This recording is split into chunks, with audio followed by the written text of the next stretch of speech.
So being a full-time fitter, I see a lot of people day in, day out that come to me with completely the wrong driver setup for them, which is absolutely fine. That's why they're here. We go through the process and we sort them out. However, I also see a lot of people making big mistakes when it comes to how they're setting up their own drivers, and that's just down to misinformation out there. So today I'm going to take you through some of the biggest mistakes that I see amateur golfers making when it comes to setting up their own driver, so you don't make those same mistakes.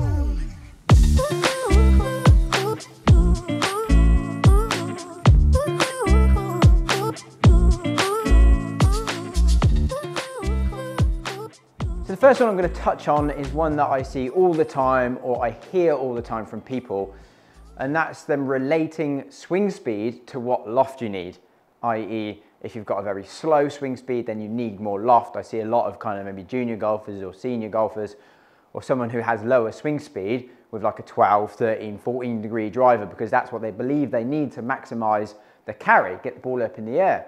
However, they have no idea about how they actually deliver the club into the ball or what numbers that they are producing. So let's give you a quick example. So let's assume a swing speed of around 80 miles an hour, which is definitely on the slower end of the spectrum. So an average male driver swing speed would probably be around 90 to 95 miles an hour, something around there. So 80 miles an hour definitely at the lower end. So here we've got an Aerojet 12 degree set standard with a 40 gram senior flex shaft, which is something that they might well believe is going to optimize that carry and get the ball up in the air a little bit more. So let's hit one at around an 80 mile an hour swing speed and look at the numbers. No, I'd say that's about 80, 82. It'll do. So what have we got there? Got like a pretty decent strike. Yep, pretty good strike. 188 carry, 204 total. You can see from the delivery there, we're hitting 9 up and we've got a delivered loft of 27.6. So yeah, 27.6. So we can see that that launch was at 21, backspin at 2,800. So 2,800 backspin, not too bad. Probably again, still would like to get that down a bit, but the launch at 21, way too high. So for a carry of 188, we had a peak height of 102 feet and a descent angle of 44. Now that is not going to maximize run out either. So essentially, definitely too much delivered loft, too much launch, too much spin, too much height, too much. So what if we lowered that loft? Right, so we've now changed the 12 degree head just to the standard Aerojet 9 degree head. Standard loft, exactly the same shaft. So let's try and hit one exactly the same speed and see what happens.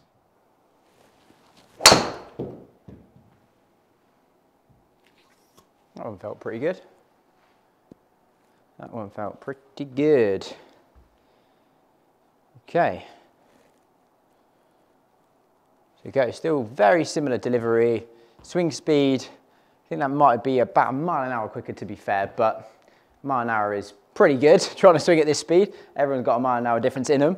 So you can see the efficiency come up 1.47, obviously quite a bit less delivered loft there, down to 22 at impact.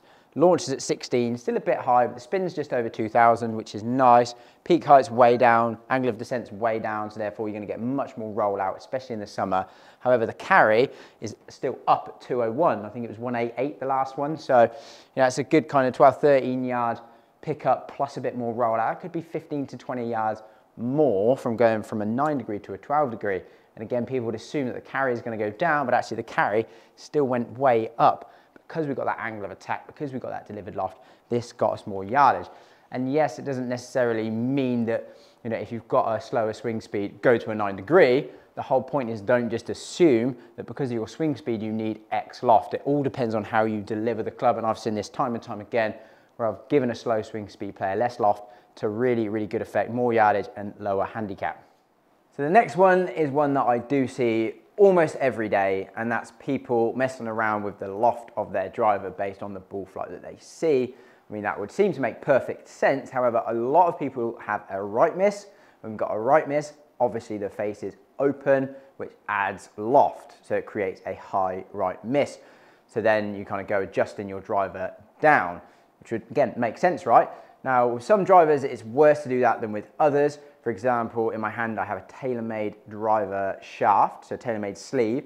So if anyone has ever owned a TaylorMade driver, you'll be familiar with this. So you can turn it up 2 degrees and down 2 degrees. So it's a 4-degree loft adjustment, which is a lot. However, when you do that, let's say I had a 10.5-degree head and I'm getting a really high right ball flight. So I'm going to turn it all the way down. So on a TaylorMade sleeve, that 10.5 will then go down to 8.5. However, when we turn loft down, it opens the face substantially, especially with TaylorMade driver shaft. So it will open the face 4 degrees, which is just an astronomical amount. Even 1 degree open would generally be enough to make it miss fairway. 2 degrees, it's like gone. 3 degrees, off the planet. 4 degrees, bye-bye. So when we're turning down loft, just be aware that it opens the face. With TaylorMade drivers, a lot single axis sleeves, probably more than it does with like a cog style sleeve and Callaway and Titleist and things like that. And with those, you can also independently adjust lie. So that's a good thing to be able to do to kind of counteract it, make it a bit more upright. However, just be aware that whenever you're turning loft down, it opens the face. And whenever we're turning loft up, it closes the face. So that is a real biggie when it comes to just bearing in mind your miss first and ball flight second, in my opinion, because we need to be hitting the fairway to play golf. So the next one is shaft length, generally playing standard length or longer to try and gain swing speed. Now this generally doesn't actually pan out that way. We're going to hit a couple in a minute.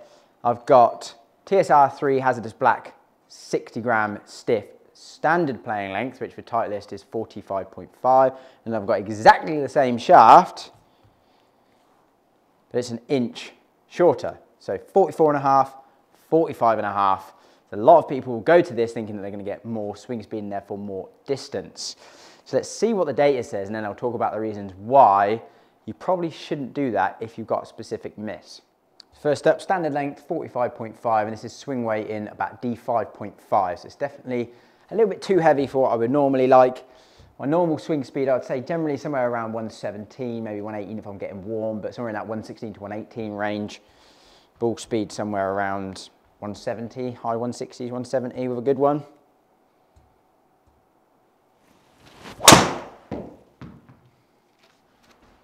And that was pretty good. Maybe a couple of mil high on the face, possibly. Certainly not a bad drive though. Nope, pretty much bang out the middle. So we can see swing speed, rounded up, it's going to be 118. Ball speed 170, efficiency 144. So yeah, pretty standard, pretty good numbers. So let's pop the short shaft in. Right, so down into the inch shorter shaft, so 44.5 playing length, swing weight drops to D1, which is a very important part of this. Generally, again, every club is slightly different. Length is going to have an effect on the amount swing weight changes depending on the length that you cut off. Normally, half an inch is between 2 and 3 swing weights. So it's gone from D5.5 down to D1, so 4.5 swing weights less. D1 I find to be a better swing weight for most people. So let's see what this does. It's maybe a little bit toey, but it's probably quite similar to the last one, to be honest. Yeah, swing speed I think was pretty much the same. So yeah, pretty much identical really. Absolutely no difference whatsoever. And to be honest, that doesn't surprise me at all. Like, it is a bit of a myth, to be honest, that longer shafts make you swing it faster. I mean, if you go to the extremes, obviously long drive guys using like 48 and stuff like that. Yeah, if you go from 44 to 48, you're probably going to notice a bit of difference. But if you go half an inch or even an inch, I've done multiple tests like this before. I'd probably expect to see an inch shorter, 1 mile an hour to maybe 2 mile an hour swing speed slower, which for your average golfer is going to equate to no real loss in distance whatsoever. The only things that it does do, which we've seen now, is when you go longer, increases the swing weight quite substantially, also makes the shaft play a little bit softer. So in this one, the short one, I can really feel it stiffen up. So if you go longer, heavier and softer, which going into a longer shaft generally does, it normally brings in the right miss, especially longer and heavier. Like, it's going to bring in that right miss. So if you've got a right miss, do not do that. You're better off going shorter and lighter. It's going to help you get that face square. It's the opposite. If you've got a left miss, actually maybe do try going a little bit longer. Maybe it'll make it a little bit harder for you to square that face up. But again, it's just being aware of your miss and what changing your club is going to do to it.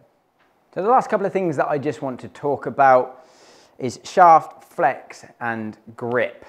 Now, grip can make quite a big difference. Like I found for myself with driver, making sure you get the right fit, something that's comfortable for you, and that's not necessarily the right fit in theory, but it's just what's most comfortable for you. So I've gone to Golf Pride Plus 4 standard with 3 layers of tape. So I always felt the mid-size was a bit big on my left hand, but standard was a bit too small. So standard with 3 extra layers of tape, perfect. And then the Plus 4, especially in driver for me, because I've got quite a strong right hand grip, I just feel like it just gives me more to hold onto. And that just makes it feel like I don't have to hold it so tight. Therefore, I can just be a little bit more relaxed because my left miss tends to come in when I get tight. You stand up and I flip it, stop rotating. So getting the grip size right is actually a really underestimated part of the fitting process and just golf in general, I believe currently. And then yeah, shaft flex. People kind of worry so much about shaft flex, they forget about the kind of weight and the profile and the length of the shaft. The reality is if we had 2 shafts exactly the same and I picked up the stiff and the X and I hit them, numbers would be the same. Could I feel a difference? Probably slightly, but people really overestimate how much flex is going to play a part in the performance of their shots and overall numbers and stuff, where actually you should be probably paying more attention to the profile of the shaft because that's going to have a big effect on feel, which definitely has an impact on kind of strike and consistency. So whether that be a stiff tip, stiff handle, soft midsection, whatever the case may be, you really got to test that to make sure that's right. And then the weight, same in iron shafts, especially iron shafts. I know this is more driver, but to make sure you've got the right weight, because in iron shafts you can go from 50 grams up to 130 grams. Really in driver shafts, most people are going to be looking at 50, 60 or 70. A lot of people should probably be in 50 in my opinion. If not 60, there's very few that should be in 70. But getting the weight right is super, super important. So there we have it, some of the biggest mistakes that I see amateurs making when it comes to kind of buying a driver or setting up your own driver. Big ones really being the loft, making sure the loft is correct, not having a suboptimal ball flight that's going to lose you distance, struggling to wind, all those kind of things. And it also works the other way as well. High swing speed players thinking they need low loft, and actually, you know, they don't, and you end up getting these knuckleballs to just dive out of the air because it's too little spin on the ball. So making sure the loft is right. Now this also does tie into the head design, or the head model, should we say. So a lot of people always feel that the lower spin models are just way too unforgiving for them. Like, I can't hit that, it's too much of a good player's club. Don't be afraid to dabble a little bit because they're getting much, much better. Like Paradigm, Triple Diamond, super forgiving club, like super solid. Stealth 2 Plus, still very good, not quite as forgiving. That is pretty fade bias, so the Stealth 2 Plus, I will say, the really low spin heads tend to be a bit fade bias, so if you've got a right miss, maybe steer clear, especially the Stealth 2 Plus. Paradigm, a little bit less fade bias than the Stealth 2 Plus, still very low spin. TSR 3, fantastic driver all round. Not the lowest spin, but super forgiving for a player's driver, so definitely don't be afraid to test that.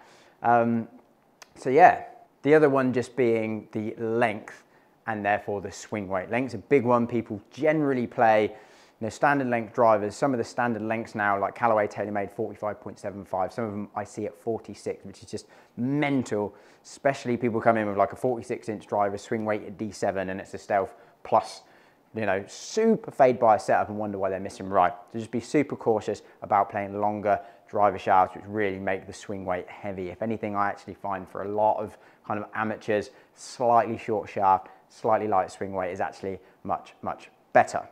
But ultimately, it's just being aware of the changes that you are making and how that is going to affect your miss. Just being educated. Or come here, see us, get a fit in, and then we'll do it all for you and make sure it's all absolutely spot on. So yeah, I really hope you enjoyed the video. Please do like and subscribe, follow along, because there's going to be a lot more content coming, educational content where hopefully we can just answer some of your questions, help you guys out, make sure you're not making silly mistakes or just getting rid of the bad information out there. So yeah, please do subscribe and stay tuned, and we'll see you in the next one.